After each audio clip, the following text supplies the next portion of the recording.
नमस्कार दोस्तों, स्टडी विज्ञान प्रकाश में आप सभी का हार्दिक स्वागत है। कई सारे नोटिफिकेशन आज जारी हुए हैं जो कि यूपी ट्रिपल एस सी ने जारी किए हैं। इसमें कुछ परीक्षाओं के सिलेबस हैं तो कुछ डीवी के लिए है और कुछ जानकारी यहाँ पर दी जा रही है परीक्षाओं से संबंधित। तो सारी चीज़ें देखेंगे। यूपीपीएससी की ओर से नई वैकेंसी आने वाली है। विज्ञापन आज या कल में जारी हो सकता है एपीएस का। आरओ के बारे में भी कुछ नई जानकारी प्राप्त हो रही है। इसके अलावा फ्रेंड्स देखेंगे तो डीएलएड में जो काउंसलिंग की प्रक्रिया है वो स्टार्ट हो रही है। पूरा शेड्यूल यहाँ पर जारी किया गया है।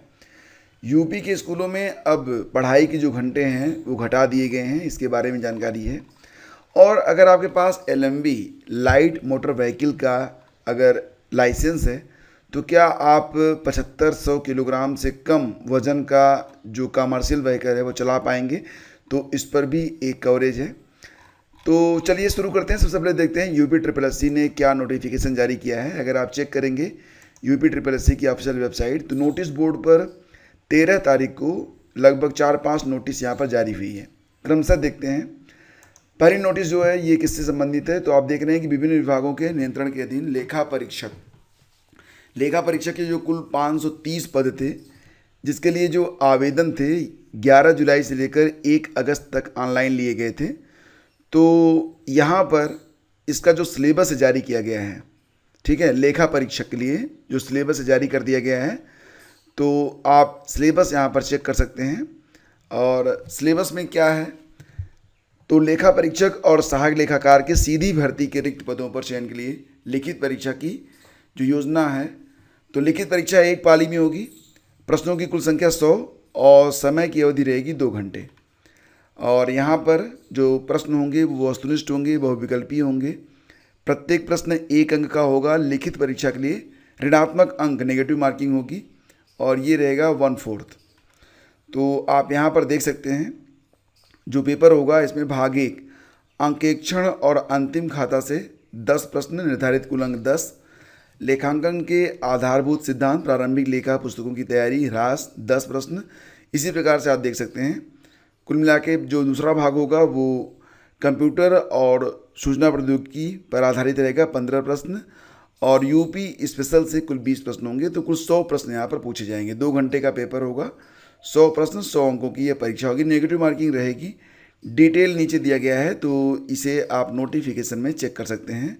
डायरेक्ट डाउनलोड लिंक वीडियो के डिस्क्रिप्शन में मैं डाल दूंगा, ठीक है फ्रेंड्स। बात करें तो जो दूसरी नोटिस जारी हुई है इसको भी चेक कर लेते हैं। तो आप यहाँ पर देख रहे हैं कि यूपी ट्रिपल एस सी ने ग्राम पंचायत अधिकारी के कुल 1468 पदों पर विज्ञापन जारी किया था। इस पर जो आवेदन था वो 23 मई से लेकर 12 जून तक लिए गए थे। इसके सापेक्ष जो यहाँ पर पाठ्यक्रम है जारी कर दिया गया है। और पाठ्यक्रम में क्या है आप खुद यहाँ पर देख सकते हैं। तो यहाँ पर लिखित परीक्षा एक पाली की होगी। प्रश्नों की कुल संख्या 100 है। समयावधि 2 घंटे की होगी। परीक्षा के प्रश्न वस्तुनिष्ठ और बहुविकल्पी होंगे। प्रत्येक प्रश्न 1 अंक का होगा। नेगेटिव मार्किंग 1/4, ठीक है। और जो आपका क्वेश्चन पेपर होगा उसमें कुल मिला के 2 भाग होंगे, 3 भाग होंगे। तो जो पहला भाग होगा उसमें पंचायती राज व्यवस्था का इतिहास तथा उसके संबंध में संवैधानिक उपबंध 10 प्रश्न। पंचायतों का वर्तमान स्वरूप, जितने प्रश्न उतने अंक, इतना समझिएगा, एक प्रश्न 1 अंक का है। पंचायतों का वर्तमान स्वरूप 10 प्रश्न। पंचायतों के वित्तीय स्रोत और कार्य 10 प्रश्न। पंचायती राज व्यवस्था को सशक्त करने के उपाय 5 प्रश्न। ग्रामीण विकास योजनाएं कार्यक्रम 20 प्रश्न। ग्राम पंचायत अधिकारियों की ग्रामीण क्षेत्रों के विकास में भूमिका 10 प्रश्न। कंप्यूटर से आधारित 15 प्रश्न होंगे और यूपी स्पेशल 20 प्रश्न होंगे। कुल 100 प्रश्नों की परीक्षा होगी, 100 अंक। समय मिलेगा आपको 2 घंटे का। नेगेटिव मार्किंग रहेगी 1/4। डिटेल सिलेबस दिया गया है, इसको आप चेक कर सकते हैं। अगली जो नोटिस जारी हुई है तो इसको भी देख लेते हैं। अगली नोटिस क्या है, कुल 8085 पदों पर राजस्व लेखपाल के लिए जो परीक्षा हुई थी पिछले साल 31 जुलाई को, तो ये बताया जा रहा है कि कुल 27,455 अभ्यर्थियों को डीवी के लिए रिजल्ट में डिक्लेयर किया गया था, जिसमें से 22 लोगों को रोक दिया गया है। परीक्षा से डिबार या वंचित करते हुए 22 लोगों को बाहर किया गया है। जो बाकी बच्चे लोग हैं जैसे कि 27,433, तो इन लोगों का डीवी करवाया जाएगा। ये डीवी लखनऊ में होगा अधीनस्थ सेवा चयन आयोग, तृतीय तल, पिकअप भवन, विभूति खंड, गोमती नगर, लखनऊ में डीवी की प्रक्रिया शुरू हो रही है। प्रतिदिन कुल मिला के 700 लोगों की डीवी होगी। पहली पाली में 350, दूसरी पाली में 350। पहली पाली 10 बजे से शुरू होगी, दूसरी पाली 1:30 बजे से शुरू होगी। 700 लोगों की प्रतिदिन डीवी करवाई जाएगी। ये डीवी 19 अक्टूबर से स्टार्ट हो रही है और क्रमशः जो है अगर आप देखेंगे तो नवंबर में 30 नवंबर तक ये डीवी चलेगी। कुल 27,433 लोगों की डीवी होगी। यहाँ पर ये भी कहा जा रहा है कि अगर कोई अभ्यर्थी छोड़ देता है डीवी, मतलब नहीं करवा पाता है और वो सूचित करता है आयोग को, तो उसकी डीवी अंतिम दिन रखी जा सकती है, मतलब 30 नवंबर को। ठीक है, तो ये जानकारी यहाँ पर दी गई है। तो लेखपाल डीवी के लिए नोटिफिकेशन जारी किया गया है। अभी बाकी जो प्रक्रिया है, शेड्यूल है, वो जारी नहीं हुआ है। जैसे जारी होता है आपको जानकारी यहाँ पर दी जाएगी। बात करेंगे नेक्स्ट नोटिस क्या है, तो आप देख सकते हैं कि आयोग के विज्ञापन संख्या 8 परीक्षा 2022 सम्मिलित कनिष्ठ सहायक मुख्य परीक्षा जो कि संपन्न हो चुकी है। तो 4 सितंबर को ये परीक्षा हुई थी, नहीं सॉरी, तो यहाँ पर 4 सितंबर 2023 द्वारा प्रसंगत विज्ञापन की लिखित परीक्षा के मास्टर सेट की अनंतिम यानी कि प्रोविजनल उत्तर कुंजी देखे जाने और उस पर आपत्ति दर्ज हेतु लिंक आयोग की वेबसाइट पर अपलोड किया गया था। तो यहाँ पर 4 सितंबर के अनुसार आपत्ति दर्ज कराने की अंतिम तिथि 13 सितंबर है।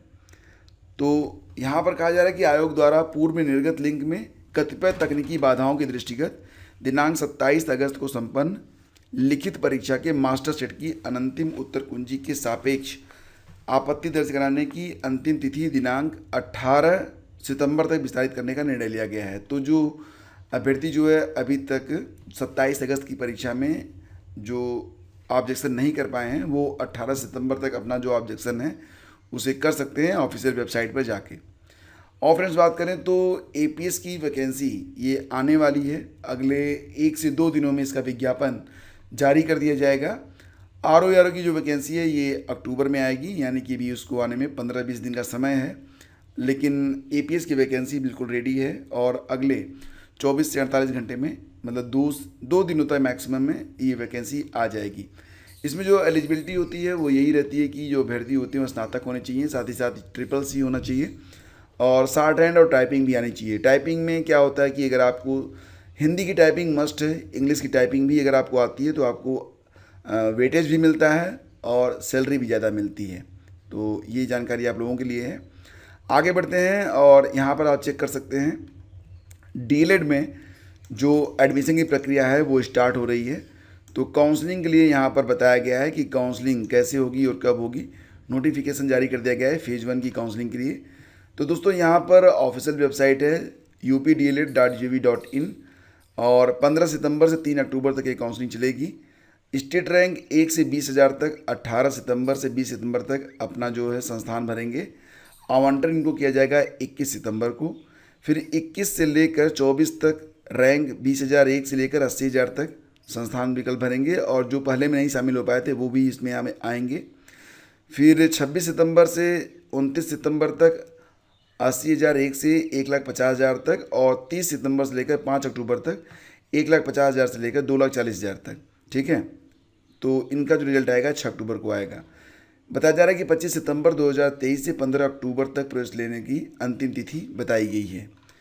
तो ध्यान दीजिएगा कि यहाँ पर 5,000 रुपये आपको विकल्प जब आप वहाँ पर ऑप्ट करेंगे, आवंटित प्रशिक्षित संस्थान में अभिलेखी जांच प्रवेश की पुष्टि हेतु अलॉटमेंट लेटर प्रिंट करने के लिए अभ्यर्थी को 5,000 रुपये जमा करना पड़ेगा। तो ध्यान दीजिएगा कि अलॉटमेंट लेटर आपको तब मिलेगा जब आप 5,000 रुपये ऑनलाइन जमा कर देंगे। और अगर अलॉटमेंट लेटर आप ले लेते हैं, विद्यालय में नहीं जाते हैं, एडमिशन नहीं लेते हैं, तो ये 5,000 रुपये आपके चले जाएंगे। तो एक बार नियमावली को अच्छे से पढ़ लीजिएगा, देन आफ्टर आप प्रक्रिया में शामिल होइए। आगे बढ़ते हैं फ्रेंड्स। खबर है कि यूपी के स्कूलों में पढ़ाई के 3 घंटे घटेंगे, कई घंटे घटने वाले हैं। यहाँ पर देखेंगे तो नई शिक्षा नीति के तहत स्कूलों में सप्ताह में मात्र 29 घंटे ही पढ़ाई होगी। सोमवार से शुक्रवार तक 5 से 5.5 घंटे और महीने के 2 शनिवार को 2 से 2.5 घंटे की क्लास लगेगी। 2 शनिवार बंद रहेगा। तो आम विषयों की कक्षाओं को अधिकतम जो समय सीमा है जो 45 मिनट थी उसको घटाकर 35 मिनट किया जाएगा। मतलब बच्चों पर से बोझ कम करने की बात की जा रही है। साल में 10 दिन बिना बैग स्कूल आएंगे छात्र, तो ये भी यहाँ पर किया गया है बिना बस्ते वाले दिनों में बच्चों को मौखिक और प्रयोगों के जरिए पढ़ाया जाएगा। और फ्रेंड्स, क्या डीएल से जुड़ा कानून बदलना होगा? तो यहाँ पर सुप्रीम कोर्ट ने बुधवार को केंद्र सरकार से पूछा कि हल्के मोटर वाहन के लिए ड्राइविंग लाइसेंस रखने वाला व्यक्ति कानूनी रूप से विशेष वजन के वाहन चलाने का हकदार है या नहीं। सुप्रीम कोर्ट ने केंद्र से पूछा कि क्या इस सवाल पर कानून में बदलाव की आवश्यकता है। यह देखते हुए कि ये लाखों लोगों की आजीविका को प्रभावित करने वाले नीतिगत मुद्दे हैं, मुख्य न्यायाधीश DY चंद्रचूड़ की अध्यक्षता वाले 5 न्यायाधीशों की संविधान पीठ ने कहा कि सरकार को इस मामले पर नए सिरे से विचार करने की ज़रूरत है। बेसिकली बात यह है कि जिनके पास LMB लाइट मोटर व्हीकल का DL है, तो क्या वो हल्के कमर्शियल वाहन भी चला सकते हैं? तो इस पर जो है पूछा गया है सुप्रीम कोर्ट के द्वारा केंद्र सरकार से। तो फ्रेंड्स, ये थी आज की न्यूज़ अपडेट। हम मिलते हैं आपसे अगले वीडियो में। करंट अफेयर की तैयारी के लिए आप लोग हमारी जो PDF है उसको परचेज कर सकते हैं। लिंक आपको मिल जाएगा वीडियो के डिस्क्रिप्शन में। PET 2023 के लिए स्पेशल करंट अफेयर की एक सीरीज स्टार्ट की गई है, जो कि आपको हमारे नए चैनल पर देखने को मिल जाएगी। इसमें हम जनवरी से लेकर अब तक का जो करंट अफेयर है, प्रतिदिन उससे जुड़े 30 प्रश्नों को वन लाइनर के रूप में पढ़ रहे हैं, तो आप लोग उसको भी ज्वाइन कर सकते हैं। तो दोस्तों, यही थी आज की न्यूज़ अपडेट। मिलते हैं आपसे अगले वीडियो में। आज्ञा दीजिए। नमस्कार। जय हिंद।